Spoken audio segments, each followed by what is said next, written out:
Hi, welcome to episode 133 of the Yarnivore Podcast. I am Sadie. I will be your host today. It's Monday, November 18th, 2013. It's actually Monday afternoon, but whatever.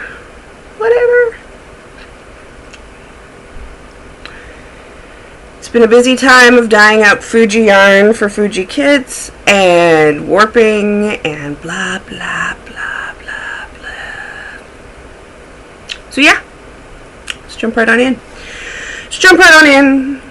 Jump. Might as well jump. Okay, that's enough for me there. What did I do last week? I don't even remember what I did last week. I think it was just dyeing and prepping for dyeing and stuff like that. I've become aware of this thing called Black Friday. FYI, it doesn't happen in Canada. We have Boxing Day, which is the day after Christmas. This whole Black Friday thing, new to me. So yeah, the update will be on Black Friday because apparently that's like a huge shopping holiday. So the next update will be on Black Friday. That, and I was waiting on some dyes. The dyes came in and I realized I didn't order one of the dyes I needed. Blah, blah, blah. Wholesale order. Yammer, yammer. Fired up a tree. That is my life right now. And warping. See that bag? Right there? Right there. That bag? It's all warped. And it's all for this. This is actually a screwed up skein. If you look really closely, you can see why it's screwed up. There is like a fleck. There's a fleck in that orange. Flecking. And there's a couple flecks in the purple. But this is delirium.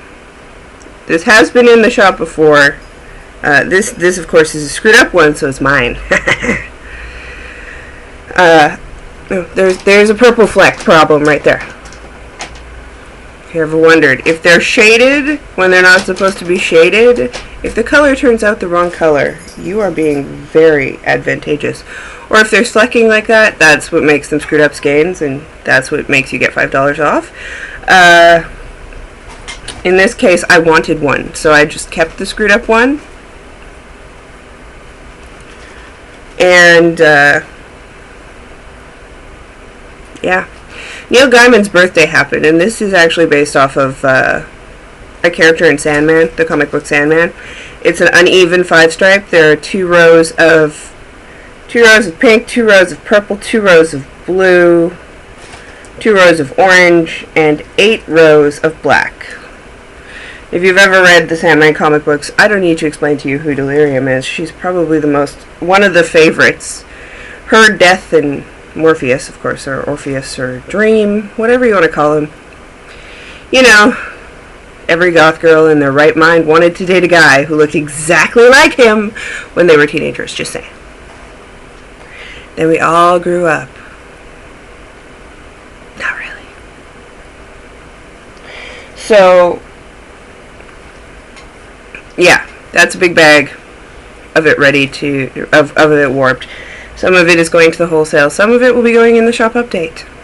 There will be more of Men Are Not Potatoes. Men Are Not Potatoes. I did up some blue balls because there wasn't any blue balls in the most recent update. And I dyed, half of the Fuji kits are done. They just need to be rescanned. And then some other stuff that I'm not going to talk about just yet. And I don't know why I'm putting shop stuff at the beginning, because that's what I did all week. That is honestly that, and I watched Everybody Loves Raymond.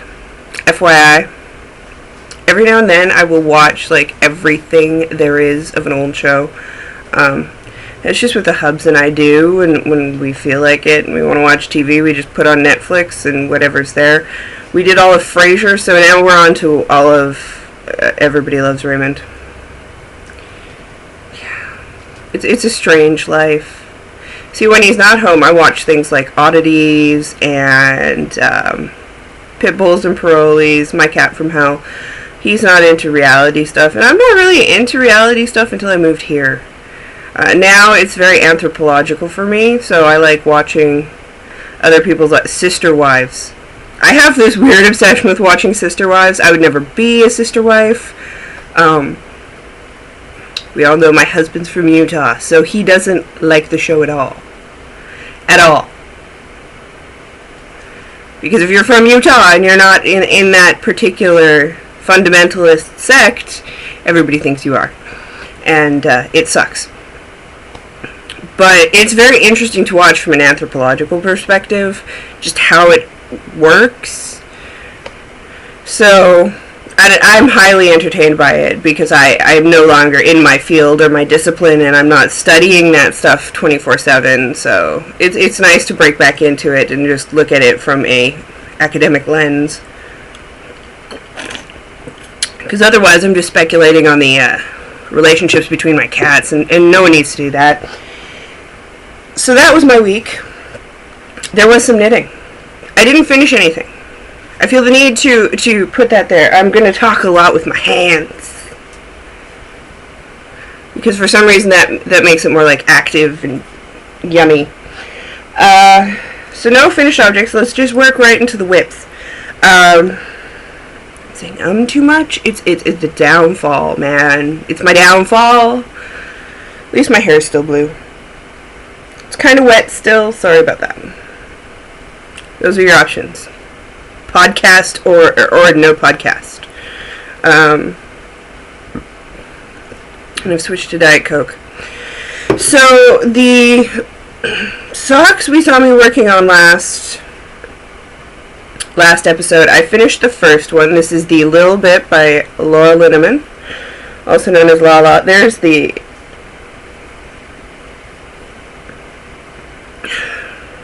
detail? The detail. There we go. See how I get there eventually. There's the detail on the top, and then it's ribbed all the way through. This is in Another Crafty Girl. It's her strong sock, I believe. I didn't bring the taggy. And I've been informed that this colorway, which is based off of Squirrel, has been renamed, and I get it because I have to do that too. It is now Freshwater Pond, I believe. And FYI, I couldn't find any Bulbasaur, so I've started bugging Sarah. And Bulbasaur is now called A Planted Seed, I believe. So this one did like this, like stripy poolie thing, which I love. I knitted on zeros. This is the first time I've ever knit socks on zeros, and I'm finding it absolutely marvelous. And I hate myself for it, because I know that probably doubles the amount of time I need to spend knitting them. But the fabric on this is just so, like, look it. Watch. Oh, that's not a good example. Watch. It will stay straight. Like, that's some hard-wearing sock knitting right there. It did call for the heel to have the same design element as up at the top. And if they were for me, I would have done it, but they're for my uncle, and it's his first pair of socks, and I really don't want to mess up his heel. Well, not mess up his heel, but I don't know if that would bug him. It would bug my mother, it would bug my aunt, it would bug my husband. It wouldn't bug me. But I erred on the side of caution and decided to do just the plain slip stitch heel. Big long foot. And then, because hubby's foot is a smidgen bigger than my uncle's, I had him try this on, and then he's like, do we really have to give this to your uncle? Of course, he's the Pokemon fanatic, so I was like, yes we do. It's a Christmas gift not for you. And I started the second one. I got through the design element here. It's very easy to follow, and basically memorized it, went to town until I was like, I think I'm done, double checked on that, and then switched. And here's the yarn in the cake. Love it! Love. I'd rub my face in it, but that would, I don't know. So, I'm hoping to get those done. I don't know. I don't know how long these are going to take me, because I don't. They're on zeros, which I have no idea what a US 0 translates to. A US 1 is a 2.25, so I think it might just be a 2.0 millimeter. I did go up to the 70 stitches, which I believe is large. I think it's small, medium, and medium large. I could be wrong. I did the bigger one. Bigger feet, bigger size. And then I went down a needle size, because I'm crazy. And in my Bling My String bag, I still haven't put that one in a bag. Seriously, bad podcaster. Bad podcaster, no cookie. In my Bling My String bag, which is massive, and at this point, this needs to be in a massive bag. There's just no way around it. If it were in a small bag, it would be like peeling right out of it. There are only like 2 size bags that I could see this fitting in, and it's either this Bling Your String or an Amy Beth bag. And it is the Calligraphy by Hannah Fettig. And where's my ball? Okay, it's still in the bag. Okay. As long as the ball is still in the bag. I don't want it like rolling around. On 4mm, I believe that's a US 6. Chiagu's, because that's the one I had the size in. Seriously, though, I'm thinking about getting a set of interchangeable hi-his. I'm contemplating it. It's in my contemplation zone. Just because I like hi-his. I really do. Although I'm not sure if I prefer the hi-his or the hi-hi sharps. I have one pair of sharps, and they worked, but they were in a big size, and I'm not sure how that would translate to a small size, because in the small size, I'm a poker, so my finger, like, can only take so much. Having said that, here's the Calligraphy cardigan by Hannah Fettig. You've seen it before, however, as promised last episode, I had to put in a little Hoosier what's-it for doing the waist increases, and I just finished the last waist increase. I think I have like an inch before I can start the ribbing, so I am getting somewhere on this.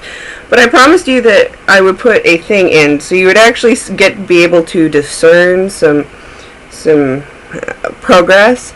So this little safety pin, dee-doo-dah, here, 2 rows before that was when you last saw it. So I have knit that much on this sweater, which is a Sadie size sweater. So let's just say that's a big honkin' sweater. And that's probably true to color. It's Fjord. It's the Tosh DK in the Fjord colorway, which I've had in the stash since I moved here, so since March. But this is a huge honkin' beast of a thing, all smished up. Huge honkin' beastie. So, like, seriously, that's here's the arm, here's where I am. That little point is where I was last week. And I've come to the understanding, thanks to Instagram, that it's naniswimo no mimemo dodo. Naniswomo do. No? Some sort of acronym that is National Sweater Knitting Month that coincides with the national writing of a book that's 30,000 pages, blah, blah, blah. I've never participated in those, and I'm not going to. However, I realized that I started this on November 1st, and if I actually finished it in the month of November, I would probably win this naniswimimer. If I can't say the acronym, do I really want to participate? I don't know, but I would like to have this sweater finished either way, because it's getting chilly, and I don't have a winter jacket. I don't have a fall jacket. I have a hoodie. I have a hoodie I have had since 2005, and I don't know what that says about me.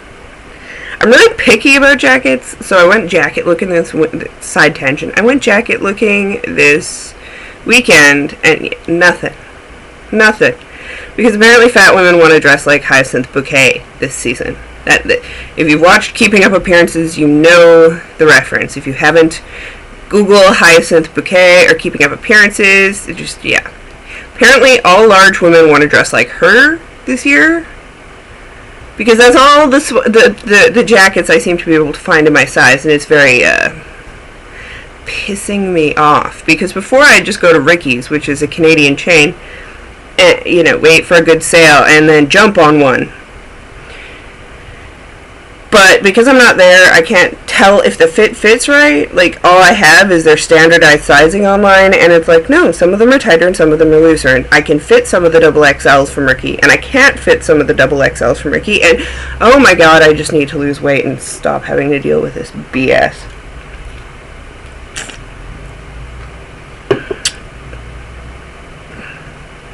But I will find a jacket eventually, one that I like. It's just, it takes me some time, and I'm not dressing like Hyacinth Bouquet. Too many tattoos to do that. Maybe Mrs. Slocum. So this would be good for just fall weather, because we had snow, but it didn't stick really. Like, it's gone now. So until snow actually falls, I'm a Canadian, we don't need winter coats. We actually don't need winter coats until it actually gets cold. So I might be okay for a little bit, but I'm not sure how much of a little bit I am okay for. Having said that, this would be good for lounging around the house or going out or post office, blah blah blah, because you know I have to go to the post office. Gotta drop off the stuff people buy. I don't actually. I could call for a thingy, but I like going. I like getting out of the house. Eventually I'll be able to do that by myself because I'll have a driver's license. But that is another point for another time. Okay, spinning. I got squat for spinning. Actually, I did work, because I was dying, I did work on my drop spindle. But again, I haven't finished a pony, so like showing you like this little teeny bit of progress on a drop spindle just makes me feel like a douche. So we're not going to. Having said that, I have 3 out of 6, so I'm on the 4th out of 6, and I'm really excited to actually finish them. So I'm hoping for a really good dye week / weekend to get it all done. Now, into the miscellaneous. We have a book review, which I will launch into momentarily.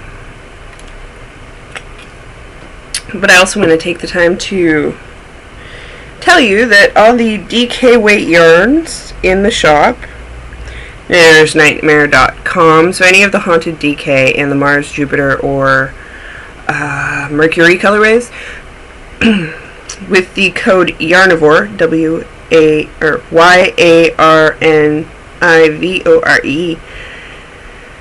with that code you get 15% off any of the DK weights.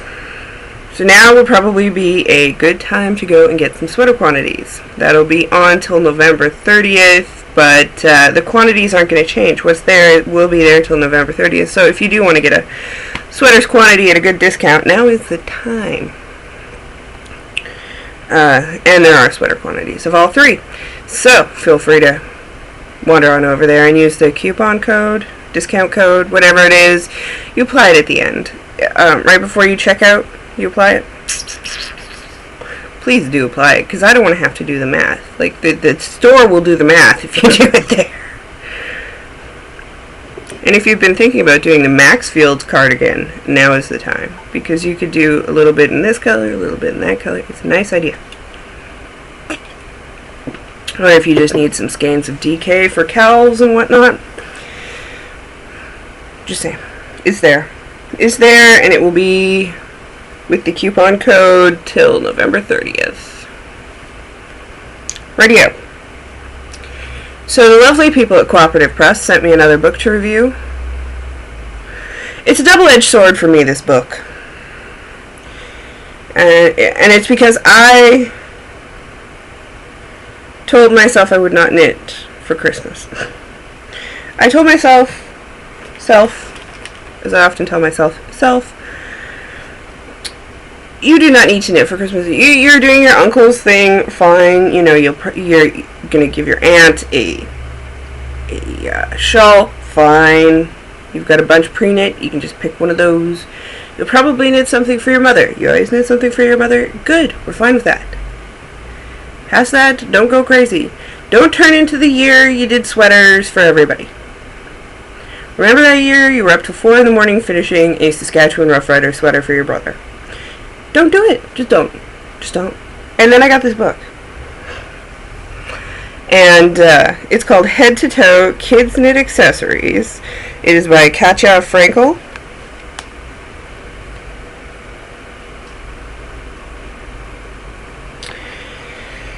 I have 3 nieces and a nephew. I have 3 nieces and a nephew, and I always have a hard time thinking of what to get for them, particularly because now I have to ship it. In the past, I have knit multiple things for them, be it hats or leg warmers, what have you. Rebecca Danger toys one year, and they're getting to an age like where I question whether or not they actually give a crap about receiving knitted gifts. Like when they were babies and they couldn't appreciate anything anyway, that was fine because whatever their parents would. Yeah, it was fine until I got this book, and now I'm thinking I need to do at least one thing from this book for each of them, which uses up stash, right? Uses up stash, gets gifts done. There's some great theory, and kids' knits are quick. So, into the table of contents, they've broken it into head things, neck things, hand things, and foot things. One of the things I like about this is that these are almost all unisex. Almost all of them are unisex. There are boys, there are girls, and there are pictures of boys and girls in pretty much everything. And of course you got your great table of contents again. But as you can see, there's a lot of boys and girls going on there, which I like. I often find that there's not enough stuff for boys, so the fact that it's so unisex that I could knit any of this for my nephew, as well as my nieces, makes me a really happy camper. Yeah. I'm not going to show you everything. I just want to show you, we're just highlighting some things here. So if you do have kids you knit for, this is a benefit. This is a beneficial book to have, just because they're so quick. One of my favorite things is not a pattern. Go figure. One of my favorite things is this table page here. I'm just going to give you a quick glimpse at the table page, but this entire page here has ease, glove and knit size table, sock size table, and a foot length based on shoe size. So if you aren't living in the same location, if you're a grandmother or an aunt or a cousin or whatever, or if you're knitting for a friend's baby, you can kind of wiggle around with this because it does give you an age range between 1 and 3, 3 and 5, 5 and 8, 10 and 12, 12 plus. So you could feasibly get around this. I could knit something for the feet for my nieces because I know that one of them is a size 10, 11, and one of them is a 13. I could knit them something out of here for feet because it's got the US, UK, EU, and then the foot length in centimeters and in inches. I really think that is a selling point for this book, aside from pictures of horses and sheep. Any book that includes pictures of horses and sheep, I like. So head things, they're all really nice hats. The one thing I noticed about these hats is that they do go up to like the 21 to 24 inch range. The thing about children's heads is they stop growing. Well, go figure. But the adult head is very similar in size to the children's head. So a lady's hat generally is the largest kid's size, and a men's hat is generally probably on par. So not only could you knit these hats for kids, which is what it's specified for, but I actually measured the hubby's head and I could very easily knit these hats for him or me, because some of them do go up to the 24 inch. Not all of them, but so I'm just going to show you some of the hats I really like. If you wanted something kind of plain, but with a little bit of detail so you didn't want to kill yourself, there's the Simon side. It's just got this little detail. The bright green is really hard to see. But as you can see, it's just a little cable detail. It's good for very intermediate cables, so if you don't have a lot of cable experiences, that's awesome.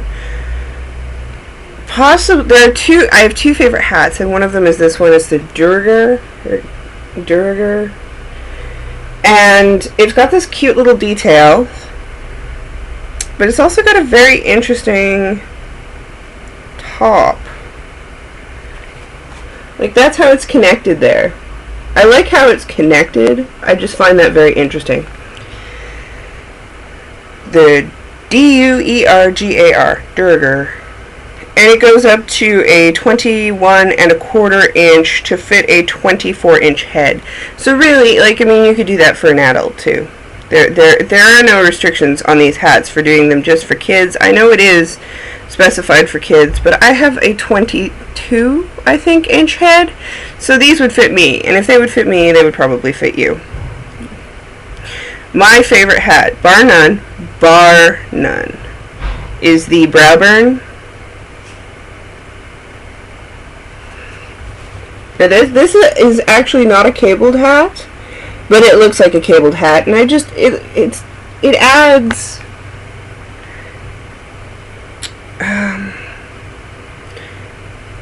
it adds a design element to an otherwise plain and boring thing, and maybe it's because it matches my hair. The color, my hair, were very on par, but I really do enjoy it. The Bowburn, sorry. And the finished circumference of that goes up to 21 3/4 inches for a 24-inch hat, or for a 24-inch head. Now, they also tell you the skill level, the difficulty level.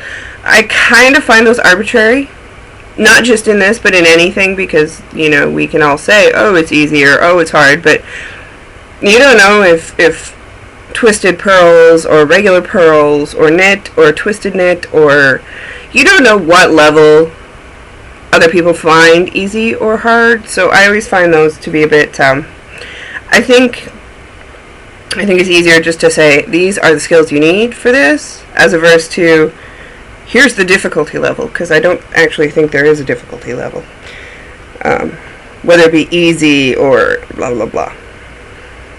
I do like the selection of yarns for this.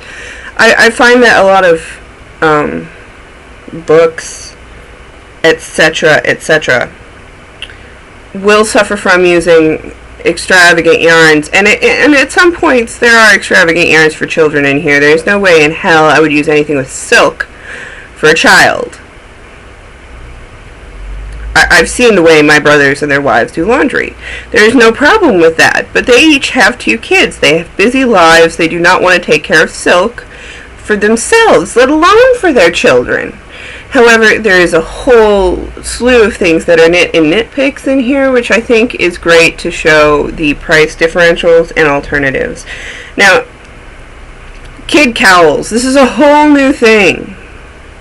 See, in America, I'm not sure if you guys have this, but in Canada, we've always had the neck thing, particularly for guys, in elementary school at least. When I was in elementary school, all the guys had those, and then they pulled them up over their head like a toque half the time, and then they'd pull it back down if they were cold. And sometimes they had a toque, and they would just forget the toque, and they'd pull it up. But cowls have always been very part of a winter wear for boys in Canada, just because those buggers will lose anything. I swear, my nephew would lose his head if it wasn't screwed onto his body. He's just always going 80 different directions, and he could care less about mitts or a scarf. So a cowl for him is really good, because you just stick it over his head and he can't forget about it. Like, he can forget about it, but it's still on. He's not going to lose it as easily. So I do like the fact that there's a whole section on cowls, and I am in complete... I think this is going to be the one that I knit for everybody, but it's called the Harbottle. This picture isn't that great, but that gives you a... Yeah, no, that one's not showing up, but I know there's another picture. Hello, boy child. That one you can see the detailing just a bit more. There is a picture of it just laying around. I think that might be the best picture for us. There you go. Bad lighting. Sweetie has lighting problems. Back here? No. It's a very simple little cowl. It has a twisted stitch cable, slip stitch detail. I really enjoy it. I think it's my favorite of the cowls. Just the little detail, which you can kind of see on this guy. You see that little triangle thing there? Right here? That is, that's the detail, which I really like. Now there's a little cable one called Tyne Green. I'm not sure I'd do a cable. The checkers one is very interesting to me, because just looking at it on this guy, you can't tell that it's Mobius. Like, I can't tell from that picture that it's Mobius. You have to look at the other picture of it here and really, like, think about it. But it is a Mobius cowl. And I do like a good Mobius cowl. I don't know that I would knit it for a child, just because I find that cast on to be very involved. I've done 2 Mobius cowls, and, yeah. I love my nephews. I don't know that my nephew, no. Other than that, I think it would bug him. There are some beautiful scarves. I'm always worried about scarves with kids, though. And, but like, I mean, you could upsize them to do them for adults. I don't know that I would double knit, ever. There you go. I don't know that I'd double knit for a kid, just because, let's see, how old are they? I think it's 8, 7, 6, 5. They still lose everything. Still. It doesn't matter if you put the I-cord, the idiot cord. That is actually what I-cord stands for, is idiot cord. It doesn't matter if you I-cord their mittens into their jackets. It doesn't matter if you can go insane. The long and short of it is, they're children and they're going to forget and lose things. In between school and home and dance class or hockey or ringette or what have you, they're going to lose stuff. Do I want to knit them nice things out of expensive yarn and have them lose it? No. I still want to knit them nice things, but I can use a moderate yarn. And I can make sure it's not double knit. Because I won't double knit for myself. I'm not double knitting for anybody else. If I double knit for myself, then maybe other people. But hand things. Now, here's something before I even get into this hand thing, I have to show you. The kid with the ukulele. Oh my god. I almost want to knit them just because there's a ukulele involved. Like, how adorable is that? And they color coordinated the ukulele to the mittens. But here's the thing for me. Maybe it's a Canadian thing. Fingerless mitts. There are a lot of fingerless mitt patterns in here. There's one glove and one mitten. I'm not knitting fingerless mitts for anybody who is under the age of teenagerdom. So that's what, 13? Nobody younger than the age of 13 needs fingerless mittens. In my mind, you don't. You're not, at that point you're still wearing the slip-on shoes, winter boots, your boots, they still slip on, so you're not tying a shoelace. You better not be smoking at that age. You have no need to open things like doors with keys, for the most part. I haven't seen it happen yet. And you can use a mitten to do that. You aren't driving a vehicle. I don't understand the need for children to have fingerless mitts, because they need to keep their fingers warm. Otherwise they'll get frostbite because they're appendages, and appendages get colder faster. It's hard for me. Maybe it's I understand they want to be like grown-ups, but I'm not letting them be like grown-ups and giving them fingerless mitts. It's not going to happen. They're very cute fingerless mitts. This one comes in a fingerless mitt and a glove. Now, I really love the glove, which is just the fingerless mitt with fingers. And I think that I appreciate that more. And they do also say to knit the fingers a little bit bigger so that you can use them for longer because their hands grow, which is also something to be considered. But seriously, what are they using fingerless mitts for? They're sitting around playing the ukulele in shorts? Well, it looks like shorts. Maybe not shorts. They're sitting around playing the ukulele and they need fingerless mitts. Maybe I'm too Canadian.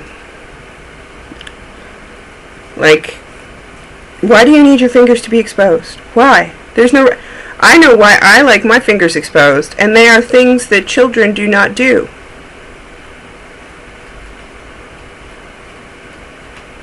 Having said that, these mittens are stinking adorable. They are called the Dabbler mittens, and I may have to make bunches of pairs of these. They use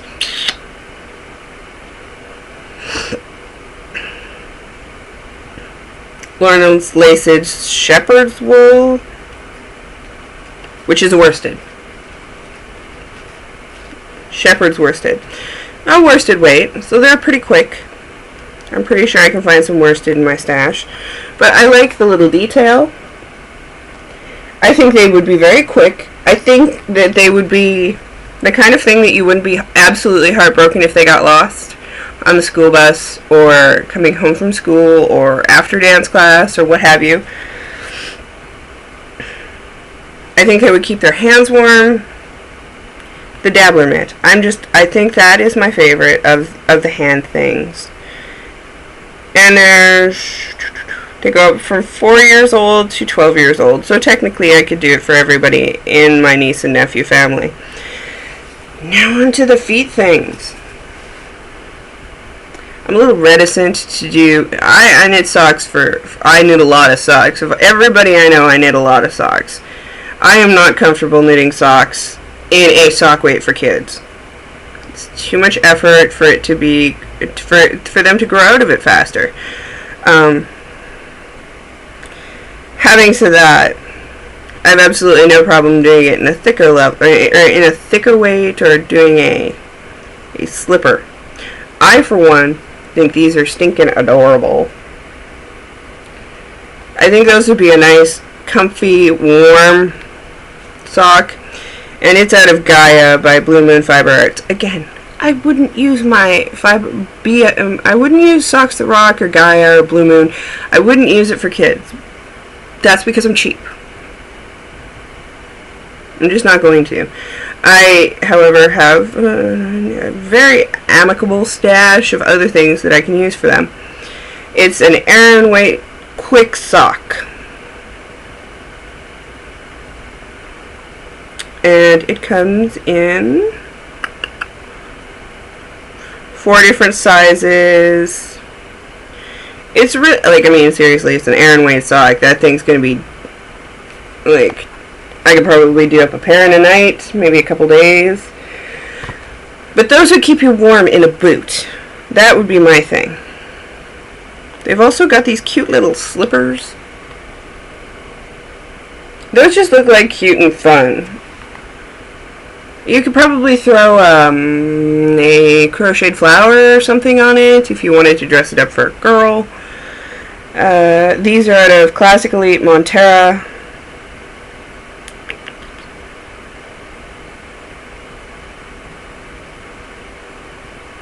So chunky. That's a chunky weight. Again, I like it when they do that. And I think it would just be very easy. Like, they look easy. I think it's a good slipper sock for when you have your kids just tromping around in the morning. And if your kids are anything like my 2 nieces who have shoe fetishes already, there you go. So they do have a fair bit of yarns used. They have an abbreviation. They have an about the author section. She's adorable. And she also has done boys knits, fresh designs, and tiny treads. She's been in those. So I like the fact that there's a lot of boy stuff in here. I really do. If you have a boy that you knit for, you really should pick it up. It retails, I believe, for $16.95. That seems to be standard for Cooperative Press. And here's the fun part. We will be giving one away, so I will open the thread the question will be, who in your social circle would you knit these for? Now, in previous I've asked what pattern would you knit and what would you knit it out of. Well, who would you knit for? Do you have grandkids? Do you have nephews, nieces, children of your own? Are you just prepping? Do you have friends who are getting pregnant faster than you know what to do with? Because I'm pretty sure it's in the water in some states right now. Canada, definitely put it in the water. My friends are like blowing up with pregnancies. So, who? I want to know. I'm annoying and nosy. That's my thing.